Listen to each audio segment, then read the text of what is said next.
Hello friends, in this lecture we will learn about arrival of European in India. Hello friends, so in this lecture हम लोग एक नई series start कर रहे हैं जो कि है हमारी मॉडर्न हिस्ट्री की सीरीज। ठीक है, ये मॉडर्न हिस्ट्री की सीरीज़ हम न्यू स्टार्ट कर रहे हैं तो इसकी एक और प्लेलिस्ट बनेगी। तो आप लोग प्लीज़ टेंशन मत लेना कि एनसीईआरटी की मैम एनसीईआरटी की सीरीज़ का क्या होगा।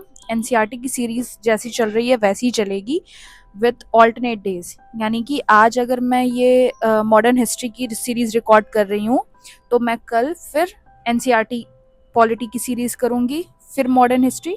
तो ये ऑल्टरनेट डेज पे चलेगा। ठीक है, तो आपके दोनों सब्जेक्ट्स को साइमल्टेनियसली मैं कवर कराऊंगी। ठीक है, तो आज हम लोग पढ़ते हैं मॉडर्न इंडियन हिस्ट्री को यहाँ से कि पेनिट्रेशन ऑफ यूरोपियंस, यानी कि यूरोपियंस हमारे इंडिया में कैसे आते हैं। ठीक है, उसको समझेंगे। ठीक है, अब इसमें क्या है, इसका बैकग्राउंड क्या है कि जो हमारे यूरोपियंस थे ना एंशियंट टाइम में कैसे होता था ट्रेड रूट एंशियंट टाइम में क्या था, Red Sea, Persian Gulf and Mediterranean Sea के द्वारा हमारे इंडिया में ट्रेड होता था। ठीक है, ये ठीक है, ये रूट था। ठीक है, इस पे जूम करिएगा तो यहाँ से शिप के द्वारा यहाँ पे आते थे।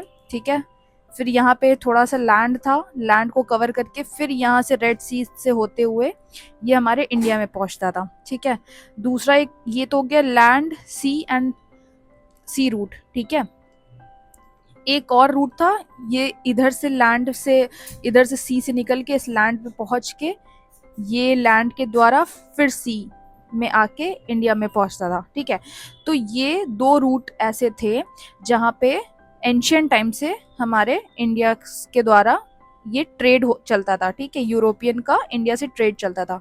ठीक है, बट इन मिडाइवल टाइम में क्या हुआ, ऑटोमन टर्क्स का कंट्रोल हो गया। ठीक है, ये जितने भी रेड एरिया देख रहे हो ना आप, तो वहां पे ऑटोमन टर्क्स का कंट्रोल हो गया। अब उनका कंट्रोल जब हुआ तो उससे क्या हुआ, हमारे ट्रेड पे इफेक्ट हुआ। जो यूरोपियंस के जो शिप्स आती थी इधर से, तो उन पे एक हैवी ड्यूटी चार्ज किया जाता था ऑटोमन टर्क से द्वारा। ठीक है, अब जब हैवी ड्यूटी चार्ज होता था तो उससे क्या होता था कि इनके जो प्रॉफिट्स होते थे ना, प्रॉफिट्स रिड्यूस हो जाते थे। ठीक है, जो कि इनको बहुत ही भारी पड़ता था। ठीक है, तो वो जितना कमाते थे वो हैवी ड्यूटी चार्ज कर देते थे उस पर। ठीक है, इस वजह से उनको बहुत ही लॉस का सफर करना पड़ता था। ठीक है, तो यूरोपियन ने तब जाके ये सोचा कि क्यों ना हम लोग न्यू ट्रेड रूट को फाइंड किया जाए ताकि हम लोग एशिया और इंडिया से ट्रेड कर सकें। ठीक है, to avoid the Ottoman taxes. ठीक है, ऑटोमन टैक्सेस यानी कि जो बीच में मिडिल मैन आ जाता है, ऑटोमन टर्क्स जो उनसे टैक्स वसूल लेता है, हैवी ड्यूटी चार्ज करता है, क्यों ना उसको ही हटा दिया जाए। यानी कि हम लोग को कोई नई सी रूट को ढूंढना पड़ेगा जिससे कि हम लोग इंडिया से डायरेक्ट ट्रेड कर सके। ठीक है, तो हमारे प्रॉफिट बढ़ जाएंगे। ठीक है, अब ये जब बात उठी तो उसमें जो सबसे पहला इंसान था प्रिंस हेनरी, जो कि क्या था, एक पोर्चुगीज था। ठीक है, पोर्चुगीज के जो प्रिंस हेनरी थे वो बहुत ही ज़्यादा इंटरेस्ट लेते थे हमारे सी एक्सप्लोरेशन में। ठीक है, इनको नाम भी दे दिया गया हेनरी द नेविगेटर, क्योंकि ये क्या करते थे, ये इनकरेज करते थे सी वॉयजेस। ठीक है, एंड सी एक्सप्लोरेशन में वो बहुत ही ज़्यादा इंटरेस्ट रखते थे। ठीक है, यहाँ तक कि इन्होंने चर्च से परमिशन तक ले ली थी फॉर द एक्सप्लोरेशन। अब चर्च से परमिशन लेने का क्या मतलब है, क्योंकि एंशियंट टाइम में ना जो चर्च था वो चर्च सबसे टॉप पे था। ठीक है, ये हाईएस्ट पे था। ठीक है, यानी कि सबसे ज्यादा वैल्यू इसकी चर्च की थी। तो राजा जो भी काम करता था ना वो पहले चर्च से परमिशन लेता था। ठीक है, तो उसी तरीके से हेनरी ने भी परमिशन ली थी चर्च से फॉर दी एक्सप्लोरेशन। ठीक है, उसने क्या प्रमोट किया, navigation, ship building and map making, ये तीन चीज उसने प्रमोट किया। क्यों, क्योंकि वो बहुत ही ज्यादा सी वॉयजेस के लिए इंटरेस्टेड था, सी एक्सप्लोरेशन के लिए इंटरेस्टेड था। बट जब वो स्टार्ट करने से पहले ही, जब वो ये चीज स्टार्ट करता उससे पहले ही उसकी डेथ हो गई। ठीक है, तो कुल मिला के इसका भी अटेम्प्ट नहीं हो पाया। इसका मन था कि हाँ मुझे सी रूट फाइंड आउट करना है, बट वो हो नहीं सका क्योंकि वो उससे पहले ही उसकी डेथ हो गई, ठीक है। अब नेक्स्ट इसमें कौन आता है, नेक्स्ट आते हैं पोर्चुगीज के इम्पोर्टेंट वॉइस सब। नेक्स्ट आते हैं बार्थोलोमो डियाज, ये एक नेविगेटर थे, ये किंग नहीं थे, ये कोई स्पेशल पर्सनालिटी नहीं थी, ये एक नॉर्मल नेविगेटर थे, जो कि वो क्या करते हैं, वो अपनी बोट को लेके जाते हैं और वो पहुंच जाते हैं अफ्रीका के रीजन में, टिप पे। इस टिप को क्या कहते हैं, केप ऑफ गुड होप, ठीक है। वो यहाँ पहुंच जाते हैं, ठीक है। बट इसके बाद वो नहीं पहुंच पाते, इसके बाद वो कहीं और जा नहीं सकते, क्योंकि उन वहाँ पे क्या था, मौसम खराब होने की वजह से स्टॉर्म्स और लैक ऑफ सप्लाईज, उनकी जो सप्लाईज थी वो खत्म हो चुकी थी, तो वो इससे फर्दर वो कहीं पे भी नहीं जा सके, ठीक है।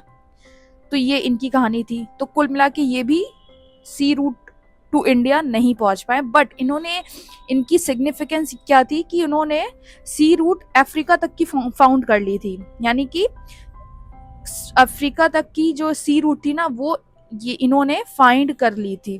ये एक बहुत ही सिग्निफिकेंस था इनके नेविगेशंस का, ठीक है।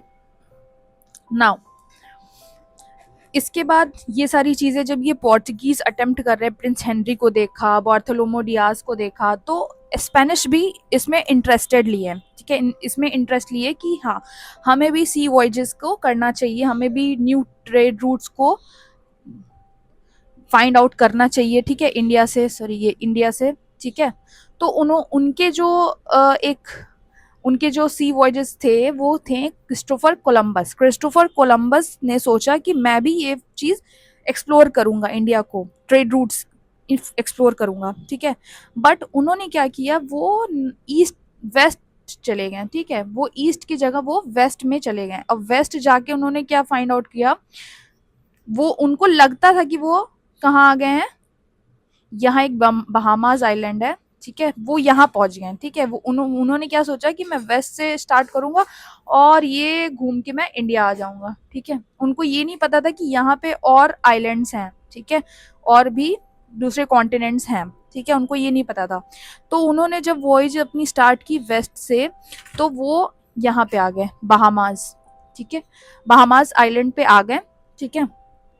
और वहां पे उन्होंने देखा नेटिव इंडियंस, ठीक है, उनका नाम रख दिया वेस्ट इंडीज, क्योंकि उनको लगता था कि हम इंडिया ही आ गए हैं, लेकिन वो इंडिया नहीं आए थे, इस वजह से उसका नाम क्या रख दिया, वेस्ट इंडीज।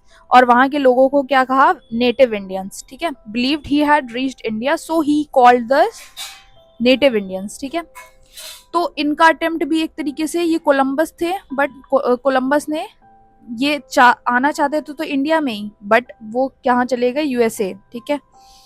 तो इनकी कहानी भी खत्म, ये भी इंडिया नहीं पहुंच पाए हैं, ठीक है, अभी तक। नाउ अब जब स्पेन और पोर्चुगल, ठीक है, यही दोनों थे, ठीक है, जो सी रूट्स को फाइंड आउट करना चाहते थे। अब जब दोनों शिप्स जाएंगे तो इनके बीच में टसल भी होगा, ठीक है। स्पेन पोर्चुगल के शिप को डुबा देते थे, पोर्चुगल स्पेन के शिप को डुबा देते थे, तो इस तरीके से इन दोनों के बीच में क्या हो रहा था, टसल हो रहा था, ठीक है। तो इस चीज को सॉल्व करने के लिए इन दोनों ने क्या साइन किया, ट्रीटी ऑफ टॉर्डेसिलस। टॉर्डेसिलस ट्रीटी साइन किया, जिसमें ये कहा गया कि स्पेन का क्या पार्ट है, स्पेन वेस्ट की तरफ अपना ट्रेड को फैला सकता है और पोर्चुगीज ईस्ट की तरफ, ठीक है। यानी कि स्पेन अब ना ईस्ट की तरफ आएगा, ना पोर्चुगीज वेस्ट की तरफ जाएगा, ठीक है। इन्होंने अपना अपना एक डिवाइड कर लिया एरिया, ठीक है, अपना एरिया डिवाइड कर लिया, ठीक है, कि यहाँ पे स्पेन आ सकता है वेस्ट की तरफ और पोर्चुगीज ईस्ट की तरफ फोकस करेंगे, ठीक है। इससे क्या हुआ, उनके बीच में जो राइवलरी थी ना वो खत्म हो गई। नाउ अभी तक भी जितनी भी अभी तक ने हम लोग स्टोरी समझी है, वो सारी जितने भी लोग हम लोग ने पढ़े हैं, प्रिंस हेनरी हुए, बार्थोलोमो डियाज हुए, ठीक है, तो वो जितने भी लोग अभी, क्रिस्टोफर कोलंबस हुए, ठीक है, वो कोई भी इंडिया नहीं पहुंच पाए अभी तक, ठीक है। वो अटेम्प्ट कर रहे हैं, वो इंडिया आना चाह रहे हैं, वो सी रूट फाइंड आउट करना चाह रहे हैं, बट वो इंडिया अभी तक पहुंचे नहीं है। नाउ इसके बाद एक एंट्री होती है एक पर्सनालिटी की, जो कि है वास्को डी गामा, ठीक है। वास्को डी गामा ये पहले पर्सन होंगे पोर्चुगीज के द्वारा जो कि वो इंडिया आएंगे। ठीक है, अब वो इंडिया कैसे आएंगे, इनको भी तो सी रूट पता नहीं है, तो वो कहाँ आते हैं, सबसे पहले वो केप ऑफ गुड होप तक आते हैं। ठीक है, वहां पे इनकी मुलाकात होती है अब्दुल माजिद से। ठीक है, जो कि एक इंडिया का क्या था, नेविगेटर था। ठीक है, इंडियन नेविगेटर था। तो उनसे इनकी मुलाकात होती है और अब्दुल माजिद की हेल्प से वास्को डिगामा इंडिया आते हैं। ठीक है, अब वास्को डिगामा कहाँ आते हैं, कैलिकट में। ठीक है, जो प्रेजेंट टाइम केरला का पार्ट है ना, ये कैलिकट, कोचिन, ठीक है, और ये त्रवनकोर। ठीक है, ये 3 पार्ट मिला के अभी प्रेजेंट टाइम केरला है। ठीक है, और वास्को डिगामा कहाँ आते हैं, कैलिकट वाले रीजन में आते हैं, जहाँ पे उस टाइम किनका रूल था, समृद्धि डायनेस्टी का रूल था, जैमुरिन। ठीक है, वो समृद्धि नहीं बोल पाते थे, उन्होंने क्या कहा, जैमुरिन का रूल था। ठीक है, समृद्धि डायनेस्टी। नाउ वास्को डिगामा यहाँ से क्या अर्न करके जाते हैं, 60 टाइम्स, मतलब जितना उन्होंने पूरे वॉयजे में अपना जो पैसा लगाया था उसका 60 गुना। ठीक है, 600 times, sorry, 60 times, 600 times more profit. वो इन्वेस्ट जितना किया था उसका 60 गुना ज्यादा वो यहाँ से प्रॉफिट लेके कमा के जाते हैं। तो वो एक्सट्रीमली प्रॉफिटेबल था उनके लिए। ठीक है, क्योंकि उनको कोई टैक्स नहीं देना पड़ा था। ठीक है, नाउ तो ये हो गई, तो ये हमारे क्या बने, फर्स्ट जो यूरोपियन थे ना वो थे वास्को डिगामा। ठीक है, वो कहाँ से थे, वो पोर्चुगीज थे। ठीक है, फिर सेकंड पर्सन कौन आए थे, पेड्रो एल्वरेज कैब्रल। ठीक है, वो आए 1500 में। ठीक है, इसका डेट आपको याद करना जरूरी नहीं है, बट आप ध्यान रखना 1498 में वास्को डिगामा पहले पर्सन आए थे। ठीक है, फिर आते हैं Pedro Alvarez Cabral. Pedro Alvarez Cabral आते हैं इंडिया में 1500 में, और वो भी रीच करते हैं कैलिकट वाले रीजन में, और वहां पे अपनी एक फैक्ट्री इस्टेब्लिश करते हैं। फैक्ट्री का मतलब जो आज के टर्म में होता है, फैक्ट्री में जो सामान वगैरह बनता है वो नहीं होता था। पहले के टाइम में ये लोग फैक्ट्री उसको बोलते थे, लाइक ट्रेडिंग पोस्ट, यानी कि वेयर हाउस, जहाँ पे वो अपने सामान गुड्स को स्टोर करेंगे और शिप लोडिंग के लिए। ठीक है, वो सारी चीज होती थी। ठीक है, वो अपने आर्म फोर्सेस के साथ आए थे। उनको लगता था कि वो मिलिट्री इंटेंशन के साथ आए हैं।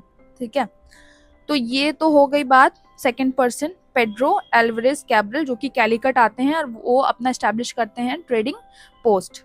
अब इसी बीच वास्को डिगामा क्या आते हैं सेकंड टाइम के लिए, जब वास्को डिगामा आते हैं जो कि 1501 में, और वो स्टैब्लिश करते हैं ट्रेडिंग पोस्ट कन्नानौर, कोचिन में भी।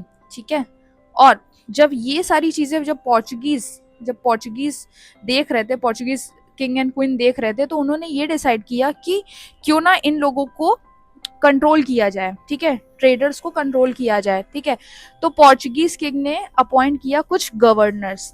तो गवर्नर्स हम लोग नेक्स्ट लेक्चर में पढ़ेंगे कि कौन गवर्नर थे, अल्फांसो डी अल्बुकर, नीना दी कुन्हा। ठीक है, ये सारे 3 गवर्नर्स को अपॉइंट किया गया था, और उनके द्वारा क्या क्या स्टेप्स लिए गए। ठीक है, ये इंडिया में, इंडियन ओशन में, तो वो सारी चीजें हम लोग नेक्स्ट लेक्चर से पढ़ेंगे। ठीक है, तो अब तक हम लोग ने क्या पढ़ा समझा है, अब तक एक समरी के फॉर्मेट में हम समझा देते हैं। ठीक है, तो जब यूरोपियंस का जो ये सी रूट डिस्टर्ब हुआ ड्यू टू ऑटोमन टर्क्स, तो उन्होंने क्या सोचा कि क्यों ना हम लोग न्यू सी रूट्स को फाइंड आउट किया जाए। उसमें पहले पर्सन कौन थे, प्रिंस हेनरी, जो कि पोर्चुगीज के किंग थे। उनको द हेनरी द नेविगेटर भी कहा जाता था। उन्होंने चर्च से परमिशन तक ले ली थी कि हमें ये नेविगेशंस करना है, बट वो अटेम्प्ट करने से पहले ही वो मर गए थे, तो उनकी डेथ हो गई थी। फिर नेक्स्ट पर्सन आते हैं इस पिक्चर में, बार्थोलोमोस डियाज। बार्थोलोमोस डियाज ने सोचा कि मैं रूट फाइंड आउट करता हूँ, बट वो क्या हुआ, वो केप ऑफ गुड हक ही आ पाए। ठीक है, उसके फर्दर वो नहीं आ पाए। ठीक है, इसी बीच क्रिस्टोफर कोलंबस ने सोचा कि मुझे स्टार्ट करना चाहिए, तो क्रिस्टोफर कोलंबस यहाँ से आते हैं, बट वो पहुंच जाते हैं बहामास आइलैंड पे, और उसका नाम रख देते हैं वेस्ट इंडीज। ठीक है, फिर जब स्पेन और पोर्चुगीज के बीच में जब टसल हुई, तो एक ट्रीटी साइन हुई जो कि थी ट्रीटी ऑफ टॉर्डेसिलस, जिसमें उन्होंने अपने अपने रीजन को डिवाइड कर लिया। ठीक है, वेस्ट स्पेन संभालेगा और ईस्ट को पोर्चुगीज संभालेंगे। ठीक है, फिर आते हैं पिक्चर में वास्को डी गामा एक फर्स्ट पर्सन थे जो कि हमारे इंडिया को एक्सप्लोर किए, first European to came to India, ठीक है, with the help of Abdul Majid, ठीक है। वो आते हैं कैलिकट रीजन में जहाँ पे समृद्धि डायनेस्टी का रूल था, ठीक है, और यहाँ से कमाते हैं 60 टाइम्स मोर प्रॉफिट। फिर आते हैं पेड्रो एल्वरेज कैब्रल आते हैं, ठीक है, वो कैलिकट आते हैं, उन्होंने फैक्ट्री स्टैब्लिश की, ठीक है, और इसी बीच 1501 में Vasco da Gama second time आते हैं। So that's all for today, we will meet you in the next lecture and next हम लोग इसके आगे की कहानी पढ़ेंगे। Thank you guys. Please do like, share and subscribe for more such videos.